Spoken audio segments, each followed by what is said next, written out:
Bueno, pues vamos a ver las superficies de evolución y vamos a ver la comparativa con lo que tenemos hasta ahora.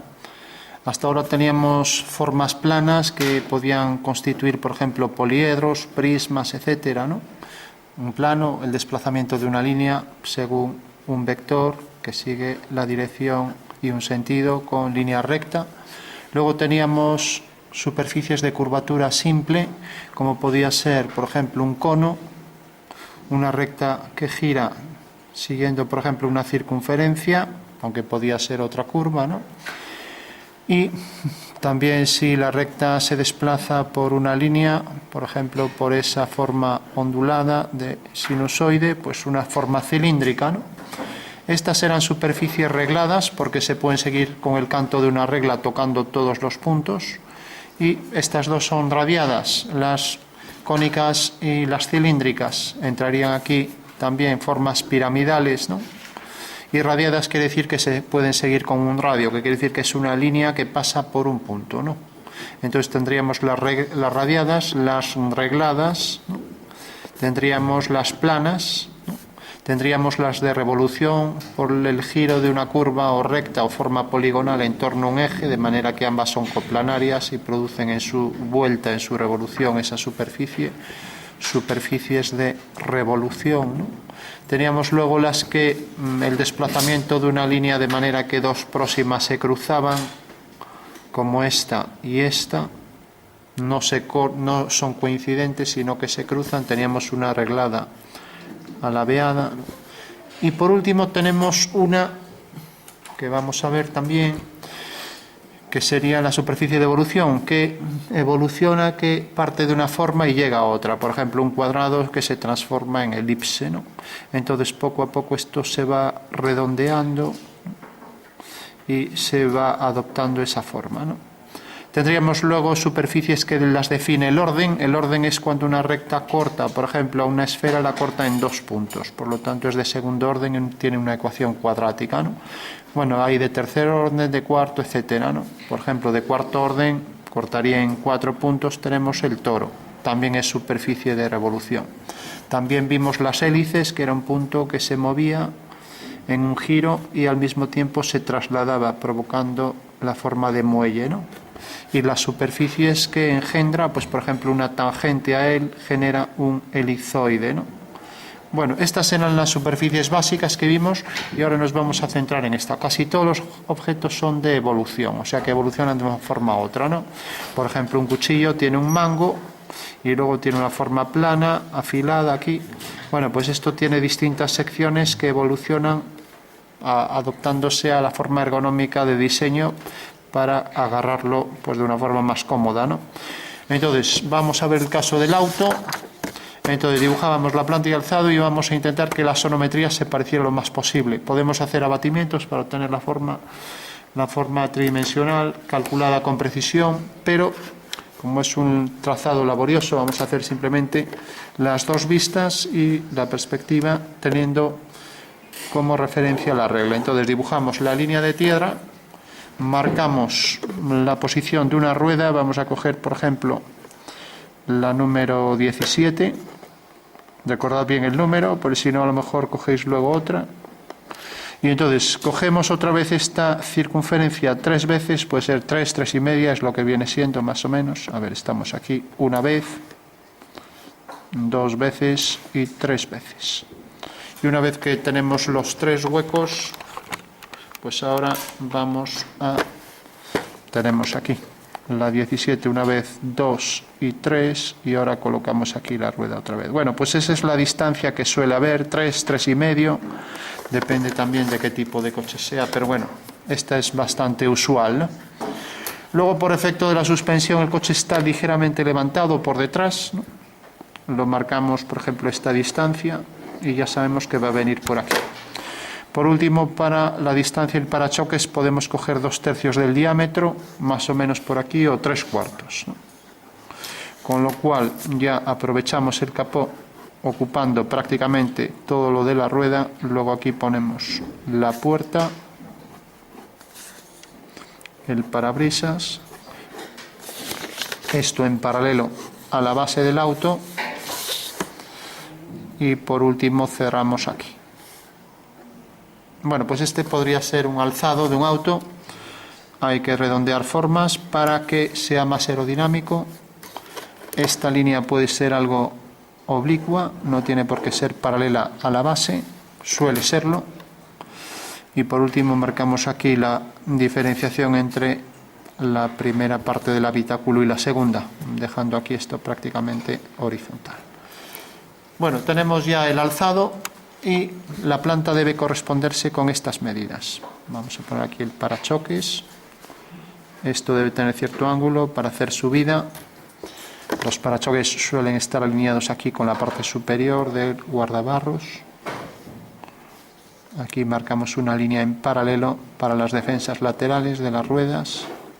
Y recordad que la aerodinámica exige que esto tenga una forma pues de semigota de agua para acoplarse a la forma del mejor desplazamiento por el aire, ¿no? Bueno, recordad pequeños detalles, un deflector que aleja las turbulencias de la carrocería o un pequeño faldón a modo de spoiler para evitar el desplazamiento del aire por debajo del coche. Cuanto más pegado al suelo, pues menos consumo, menos ruidos aerodinámicos y menos gasto. Y más suavidad en la conducción, etcétera. Vale. Bueno, tenemos ya más o menos la forma del alzado. Vale. Y una vez que tenemos esto, recordad que en diédrico se exige que todos los elementos estén perfectamente alineados con el alzado. Por lo tanto, podemos coger, por ejemplo, una escuadra o cartabón y desplazar pues los puntos del auto, ¿no? Entonces, si hacemos la referencia de la línea de tierra, bajamos unas pocas líneas que nos marcan ahí la posición para la planta. Vale.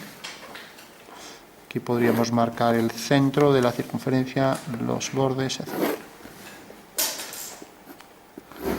Punto final del parabrisas, punto del retrovisor,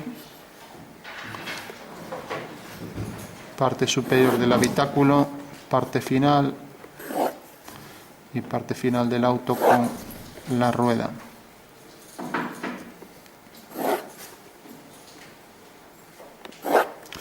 Bueno, pues tenemos la referencia y ahora cogemos también la referencia para, por ejemplo, para la línea por donde va a venir. Vamos a quitar el detalle este.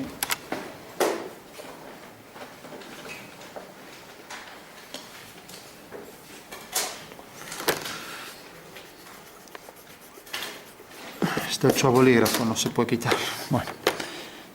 Bueno, pues entonces lo ponemos más abajo. Entonces viene, por ejemplo, por aquí. Y luego la anchura del coche. Podemos darle, por ejemplo, esta anchura.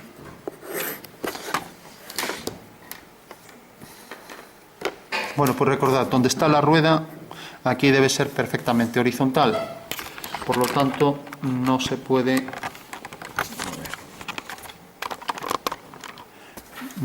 redondear por aquí, sino que el redondeo para la aerodinámica debe estar a partir de ese punto. Por eso esto requiere cierta distancia, ¿vale? Entonces vamos a hacer solo la mitad. Si esto se queda algo corto, pues bueno, sería cuestión de alargar un poco hacia adelante. El parabrisas viene hasta aquí. Esto viene hasta aquí. Pues vamos a ponerlo por aquí. Este punto viene a parar aquí.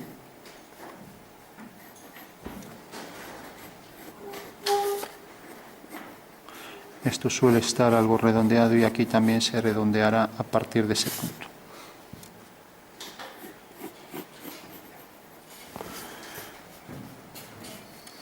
Aquí nos dejará ver las luces por la parte superior.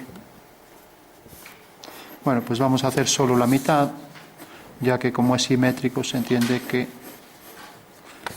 por este lado es exactamente igual, con lo cual a partir del eje de simetría por la mitad quedaría idéntico. Bueno. marcamos el eje, también lo marcaríamos aquí para las ruedas.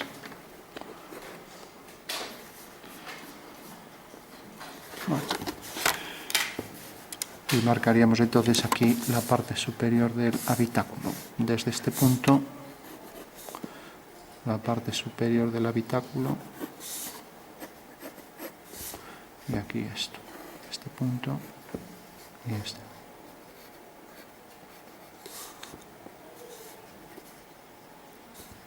Que nos deja ver la ventana desde aquí hasta prácticamente el final.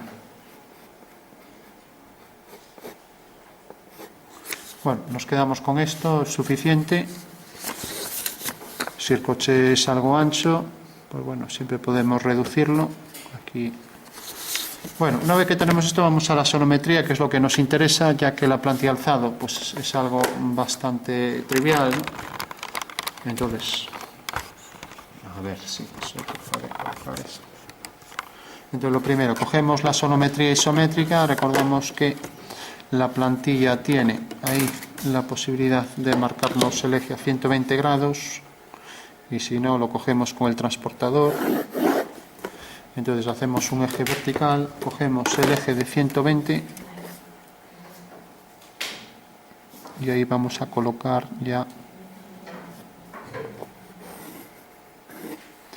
la posición del otro eje. Girando la plantilla tenemos los tres ángulos de 120.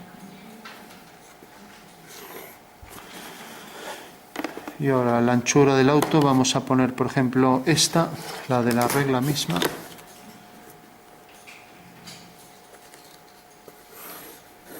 Recordad que todas estas medidas las podemos tomar todas ya en su verdadera dimensión. Ahora haremos una paralela a este eje y ya tenemos la caja para realizar aquí, a ver, por ejemplo, hasta aquí.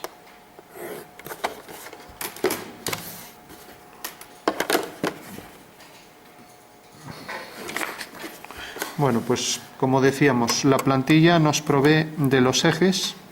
Entonces tenemos este eje conjugado, va a ser el eje, vamos a llamar este Y' a este X', y vamos a colocar la rueda, pues por ejemplo aquí. Vamos a coger la 18, entonces tenemos ya aquí la primera elipse que corresponde a la rueda en perspectiva. ¿Vale? Fijaros que este eje conjugado debe ser la vertical y el otro conjugado debe ser realmente la dirección horizontal de la rueda y esta debe ser el eje de la rueda, ¿no? O sea que este es el eje, este es el horizontal y este es el eje mayor de la rueda. ¿Vale? Con lo cual ya podemos trazar ahí la rueda y como veíamos aquí había tres ruedas entre ellas, entonces tenemos la primera aquí, la segunda y la tercera, con lo cual se exige que el auto tenga una distancia algo mayor, ya que luego nos queda el parachoques. ¿Vale? Bueno, ya sabemos que esas distancias son reales. Ahora, si queremos, podemos eliminar esos ejes que me sirvieron para referencia y podemos marcar nuevos ejes. Lo que sí, en la plantilla que hemos cogido, la número 18, que era, a ver dónde está, bueno, es esta del final, ¿no? Fijaros que esos ejes me proveen, pues sobre todo un eje que me interesa bastante es el eje este, porque este eje me va a decir dónde debo colocar el desplazamiento, por ejemplo, para hacer el efecto del volumen del neumático. Por ejemplo, si ahora cojo la 13, cojo el eje menor de la elipse y descentro la elipse respecto al anterior, el eje mayor va a seguir la misma dirección, que es ortogonal al eje X', vale, con lo cual ya la coloco aquí. Bueno, pues ese sería el desplazamiento que hemos utilizado, la 13, eje mayor, con lo cual el desplazamiento me está diciendo ya que en un neumático, si tengo esto, estoy haciendo ya esta curva. Ahora podría hacer la interna y luego aquí esta de aquí interior, ¿vale? Con lo cual basta con poner ahí una circunferencia más hacia la izquierda, ¿vale? Bueno, si hacemos otra menor para hacer el efecto este, pues cogemos una menor, por ejemplo, la 11 o la 10, para que no sea muy parecida, o la 9, y desplazamos siguiendo el eje mayor, el eje menor de la elipse, con lo cual tendremos ahí ya esta otra elipse, ¿vale? Bueno, pues estamos con la 9, lo mismo, perfectamente centrada, eje menor de la elipse. Bueno, pues eso ya me da una idea de que efectivamente la superficie se mete y luego esta será una forma que puede ser plana, ¿vale? De acuerdo. Ahora incluso, y esto hacerlo a mano pues sería complejo, claro, si hacemos en axonometría todas las medidas, todas las líneas paralelas aparecen paralelas, imaginaros un auto en cónica. Pues de repente esto es más grande, esto se hace más pequeño, todas las líneas concuerdan en un punto y esta rueda se ve mucho, o si este neumático se ve bastante, mientras que este de aquí, por estar allí alejado, pues se ve con una descentricidad distinta. O sea, hacer un auto en cónica, como veis, es mucho más complicado, ¿no? Y luego varían todas las dimensiones. Por ejemplo, este faro apenas se vería por la curvatura del coche y este se vería mucho mayor, por poner un ejemplo, ¿no? O sea que hacerlo en cónica reviste cierta complicación que no tiene la sonometría, ¿no? Y distorsiona, cosa que este pues no distorsiona. Esto es como ver un coche de lejos, ¿vale? Fijaros que nos podemos aprovechar también, tenemos ahí perfectamente centrada la elipse de 18. 18 recordamos que es la medida del eje menor, supongo que aquí vendrá estipulado de esa forma, lo verificamos, a ver, 1, o va a ser aquí el mayor. No, el mayor, estamos en el 18. Sí, efectivamente, es la medida del eje conjugado. Bueno, decíamos que íbamos a hacer ahora lo que sería la carrocería que rodea a la rueda. Entonces, como este era el 18, tenemos que coger una más grande. Podría ser la 20. Y fijaros que como es concéntrica con la rueda, debe serlo. Entonces, el eje mayor de la 22 que estamos cogiendo, fijaros que el eje conjugado pasa exactamente por aquí, ¿no? Con lo cual ya puedo marcar aquí esto.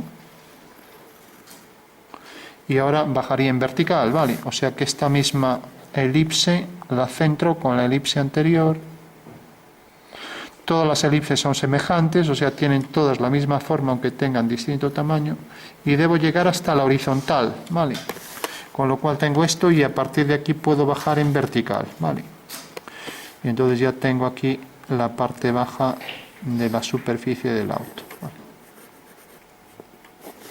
Bueno, ya tengo la base del auto y ahora pues puedo empezar a cuadrar ya. Ahora, como es una superficie de evolución, sabemos que es una superficie compleja que la forma de definirla es con secciones imaginarias, que se llaman, ¿no? A ver, en el caso del auto a lo mejor no lo habéis visto, pero sí lo habéis visto, por ejemplo, en el caso del barco, ¿no? El caso del barco, que hace algo así. Ahora hace algo así y ahora se mete por ahí detrás, ¿no? Entonces, para el barco, aquí tenemos un conjunto de líneas que, como vemos, podemos hacer aquí estas secciones. Y vemos que efectivamente aquí estaría la quilla del barco, etcétera, ¿no? Bueno, pues es una superficie, como toda superficie de evolución, que hay que definirla con secciones imaginarias, las cuadernas, las líneas transversales, las líneas longitudinales, etc. Bueno, pues en el auto lo haríamos igual, pero como es bastante complejo vamos a hacer líneas generales, lo que sí todas tienen su simetría espacial. Eso quiere decir que si tengo aquí la caja donde estoy colocando el elemento y si aquí hay una rueda, la otra será susimétrica respecto a este eje en el espacio, ¿no? Si por ejemplo un faro está aquí a esta altura, pues aquí estará el otro también a esa altura, ¿vale? Y si son elipses, si son circunferencias, pues habrá que representarlas con los ejes correspondientes. Bueno, pues vamos a hacer entonces, ahora es más difícil, vamos a marcar por dónde viene la línea del auto paralela al eje Y', más hacia arriba, y ahora vamos a intentar cuadrar. A partir de aquí, como ya no son formas prismáticas, se van a redondear. Lo que sí puedo hacer es, por ejemplo, la caja prismática donde se van a incorporar las superficies curvas, ¿no? Entonces, fijaros que esto puedo hacer una línea en paralelo aquí, pero ahora se tiene que meter hacia adentro, ¿no? En principio lo estoy haciendo así prismático, pero luego habrá que quitar fragmentos, ¿no? Esto llegará a lo mejor hasta aquí, nada más, y esto bajará. Entonces, todas las líneas que pongo por aquí deben ser iguales del otro lado, ¿vale? Aquí, pues marcaré esta línea, pues está en paralelo, ¿vale? Paralelo al eje Y', paralelo al suelo, ¿vale? Que llega, por ejemplo, hasta aquí, pues ahora ya lo bajo por aquí.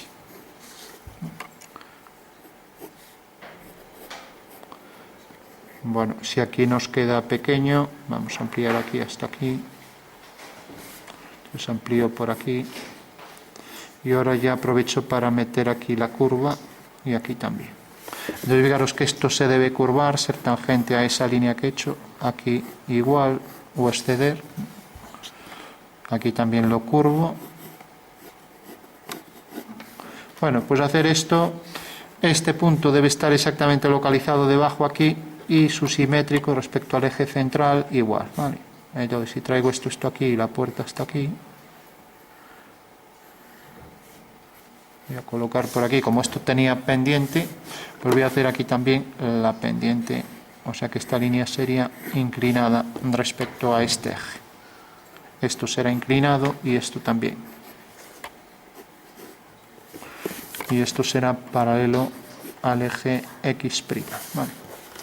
Bueno, tenemos ya la caja, recordad, forma redondeada por arriba, por aquí también, por aquí en paralelo al parabrisas, ¿vale?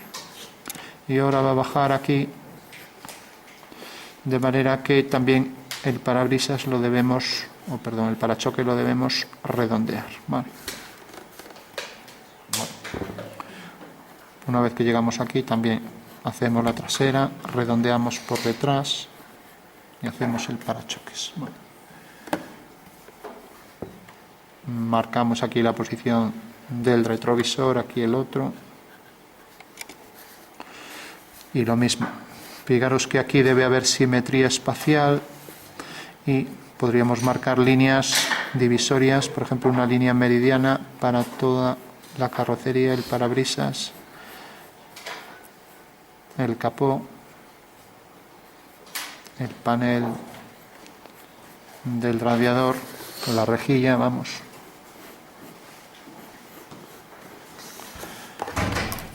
Bueno, pues ya lo tenemos prácticamente, por lo menos las cajas generales. Entonces recordad, debéis redondear los bordes, ya que también cuando el coche da una curva, pues debe estar redondeado por los lados. O sea que si hiciéramos un alzado, aquí pues esta vista debería estar inclinada, la parte esta, de manera que el faro vendría por aquí, aunque aquí mostraríamos la parte de atrás, pero bueno, entonces vamos a mostrar aquí la parte de atrás.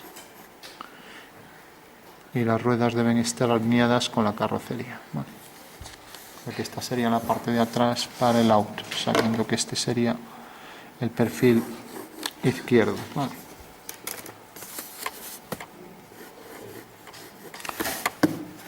Bueno, tenemos ya la estructura general y ahora ya podemos hacer algunos detalles. Por ejemplo, fijaros que si yo quisiera colocar aquí por ejemplo, un faro, entonces, ¿cómo debe estar el faro? Lo voy a colocar aquí en grande así. Pues debe estar inscrito también en este cuadrilátero, donde se inscribe la elipse. Con lo cual, fijaros que una circunferencia en el plano XZ, este será Z', pues será tal que, lo voy a poner así en grande. Entonces tenemos este eje vertical, hago aquí el eje vertical. Bueno, pues esta será la posición de una circunferencia en el plano ZX, ¿vale? Bueno, pues esa circunferencia que está en el plano ZX es en realidad la posición de cualquier faro. Cualquier faro debe ser tal que, como vemos aquí, esta circunferencia que está en ese plano, por ejemplo, si aquí hubiera una rueda, pues estaría así. A ver, cogí esta antes, o sea que es esta menor. Bueno, imaginaos que aquí hay una rueda, un cilindro, lo que sea, pues bueno, al estar en este plano tenemos que colocarla de manera que el eje el vertical, es el eje conjugado. Por lo tanto, cualquier faro tendría esa disposición, ¿no? Entonces cogeríamos aquí, ya son muy pequeños, pero bueno.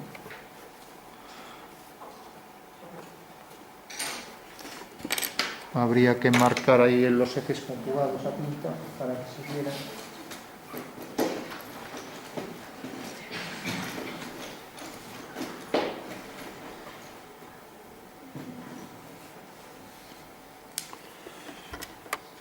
A ver, que no veo nada. Vamos a coger este, por ejemplo. Entonces marcamos aquí.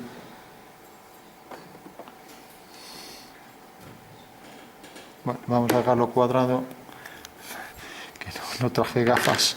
Bueno, se entiende más o menos. Entonces decía, lo ideal sería marcar líneas de nivel. ¿Qué quiere decir? Que si, por ejemplo, vamos a poner aquí el capó por aquí delante y por aquí, pues ahora, por ejemplo, aquí tendríamos la curvatura del auto y esto ya vendría aquí siguiendo la dirección del eje Y', y ahora aquí se redondearía. Vale. Bueno, y ahí podríamos poner, por ejemplo, una defensa lateral. Bueno. Aquí podemos redondear. Bueno.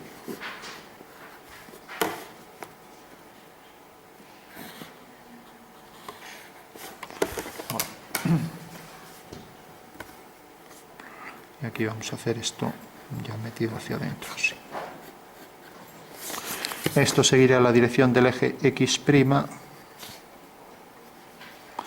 Es otro de los datos que nos da la sonometría. Ahora sabemos que siempre estas ortogonales en el espacio corresponden al eje menor de la elipse, que es aquí ortogonal al eje mayor, ¿no? Entonces, si seguimos la dirección de este eje X', aquí será un eje paralelo para las elipses, ¿vale? Y aquí será un eje ortogonal al eje mayor, ¿vale? Que es el que nos da la dirección esta. Vamos a colocarlo así. Fijaros, es la dirección del eje mayor de la elipse. Podemos coger este, por ejemplo. Vamos a coger aquí el menor, eje mayor de elipse menor, y aquí de la mayor. O sea que estamos haciendo ahí geometría, ¿vale? Entonces recordamos, el cilindro sigue la dirección aquí del eje X', ¿no? Y los ejes mayores de la elipse son ortogonales a ese X', ¿vale? De acuerdo.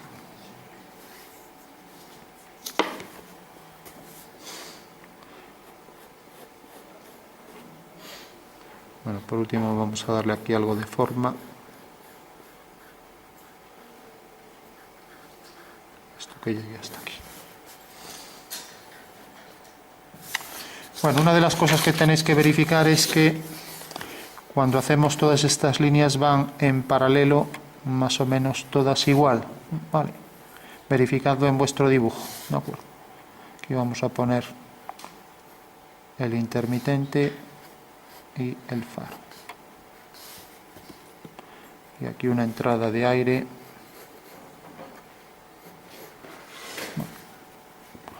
Bueno, nos ha salido ahí un Renault Clio de los años 90, pero bueno.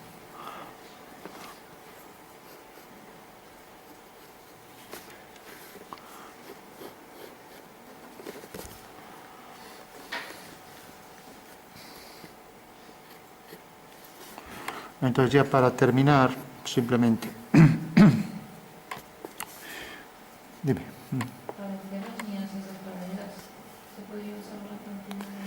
¿Qué líneas estas? No, las grandes. Estas. Las curvadas. Estas.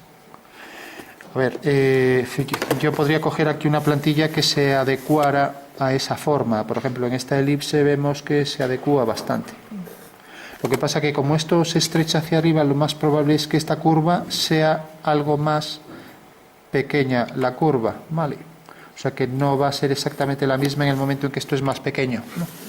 Ahora, esta vuelve a ser algo más grande, la parte a lo mejor frontal, entonces tendría que ir a una elipse, por ejemplo esta. Entonces decir, bueno, pues cojo esta elipse. Pero claro, esto no lo estoy calculando el espacio, lo estoy haciendo así, pues a ojo, ¿no? Pero claro, para calcular esto necesitaría ir cogiendo todos los puntos, ¿no? Por ejemplo, lo que decíamos, aquí para un faro, ¿no?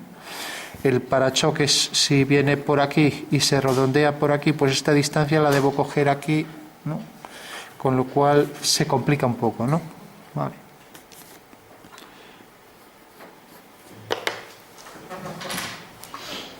Bueno, pues esa sería ya la estructura. Siempre hay cosas que corregir, ¿no?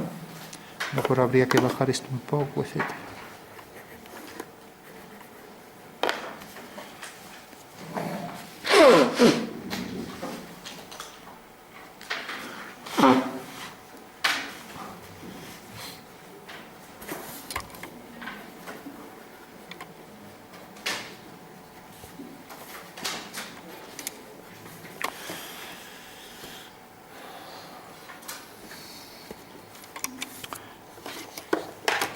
Bueno, por último, cuando queremos hacer una superficie de estas, recordad, lo veremos en el caso del barco para calcular las líneas, las secciones de esa superficie del barco.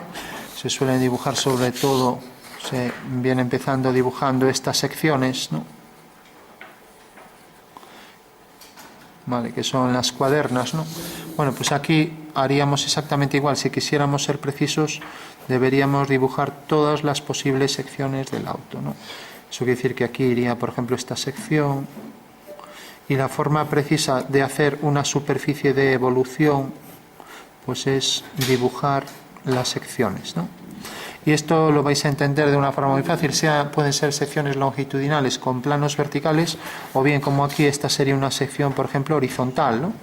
Que si viene por aquí pues tendría otra forma, ¿no? Así. Algunos coches tienen un saliente para la zona de las aletas de las ruedas, ¿no? Bueno, y lo vais a entender mucho mejor que en el caso del auto, en el caso de un relieve. Habéis visto esto, ¿no? Que alguien me diga lo que es. Cuando veis en un plano algo así, ¿qué significa? ¿Hay? Exacto, es una montaña, ¿no? Bueno, pues esto es un sistema, ¿alguien sabe cómo se llama? El sistema que representa esto en topografía para representar terrenos. Por ejemplo, aquí a lo mejor viene otro que hace así y hace esto, ¿no? Que quiere decir que aquí empieza otra montaña, ¿no? Vale. Todo el mundo lo ha visto, ¿no? Bueno, pues esto se llama sistema acotado, ¿vale? Y es exactamente igual que el diédrico, la única diferencia es que no representa un alzado, y para representar los alzados, pues aquí pone las líneas de nivel, por ejemplo, a 100 metros, a 200 metros, a 300, etcétera, ¿vale? Eso quiere decir que la montaña la ha cortado por planos paralelos produciendo esas secciones, ¿no? Bueno, pues esas son líneas de nivel para hacer formas irregulares que se utiliza en sistema acotado. Es verdad que a veces se hace un corte de la montaña y se representa lo que se llama un perfil de esa montaña, ¿no? Ahora bien, por regla general el sistema acotado basta con esto. Bueno, pues esto sería igual, podríamos hacer líneas de nivel, lo que pasa que claro, aquí se juntarían todas por tener más pendiente que aquí, y aquí pues tendríamos unas pocas, ¿no?